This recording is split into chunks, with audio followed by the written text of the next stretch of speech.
From JBS Studios in Greater New York, this is the JBS News Update with Teisha Bader. I'm Teisha Bader with the JBS News Update for Tuesday, February the 7th, 2023. The death toll from the devastating earthquakes that hit Turkey and Syria rose since yesterday to over 5,000 dead in both Turkey and Syria as of this afternoon, as a desperate search for survivors continues. An emergency response team from the Israeli volunteer organization United Hatzalah flew to Turkey today with dozens of Israeli doctors, medics, rescue operators, and psychotrauma specialists. Also on board the flight, a small delegation from IsraAid, including experts in water, sanitation, and hygiene, as well as mental health and emergency logistics.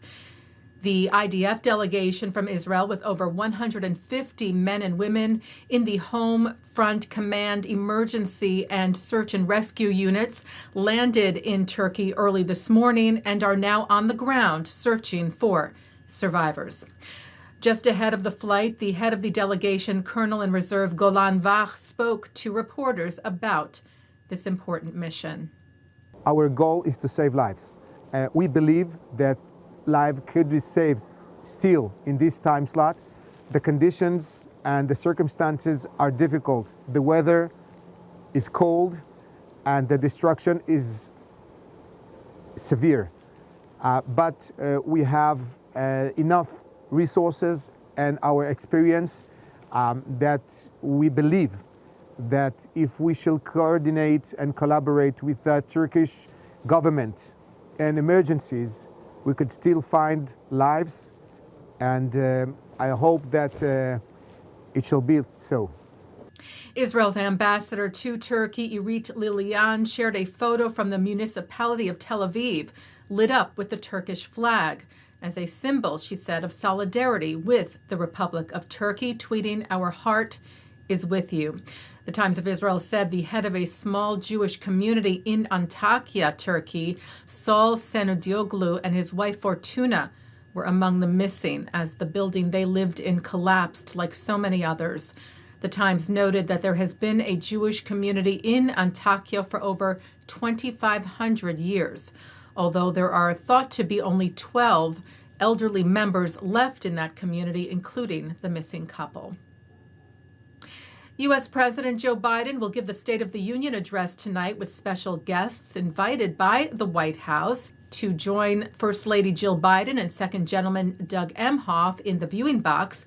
Invited because the White House said they personify issues or themes to be addressed by the president in his speech, or they embody the Biden-Harris administration's policies at work for the American people. Well, among those guests tonight, a Holocaust survivor, a special guest of Emhoff's, Ruth Cohen, who survived Auschwitz as a young girl. She is currently a volunteer at the U.S. Holocaust Memorial Museum. The White House noting that Harris and Emhoff met with Cohen prior to International Holocaust Remembrance Day to raise awareness about the history and dangers of anti-Semitism. Cohen speaking to them about the current spike. The fact that anti-Semitism and racism is rampant and getting worse, I do hope that the world will be a different one, definitely. I don't know how and when, but I do hope so. And I would do anything if I could help. The winners of the 2023 Wolf Prize were announced today at Israel's President Isaac Herzog's residence in Jerusalem, recognizing outstanding scientists and artists from around the world, regardless of race, nationality, color, religion, gender, or political views. The foundation writes, this year's laureates include the endocrinologist who laid the foundation for the production of innovative hormone-based drugs to treat diabetes and obesity. That is Professor Daniel Drucker from the University of Toronto. And for the arts, Fujiko Nakaya of Japan and Richard Long of England are being recognized for redefining the possibilities of art making and transforming the parameters of visual art. The 8 winners will receive their award from President Herzog in May at the Knesset. Taking a look now at our programming for tonight on JBS for Tuesday, February the 7th. At 7 o'clock, Rabbi Ammiel Hirsch talks about George Santos and asks what his story says about the state of our country and our country's Jews. At 7:30, we hear from Dana Modan, creator, writer, and starring actress of Significant Other.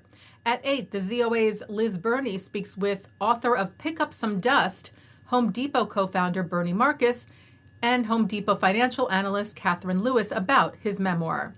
At 9, it's L'chaim with author Scott Shay. At 10:30, we hear from the late Supreme Court Justice Ruth Bader Ginsberg. And coming up next, it's Good Week, Israel.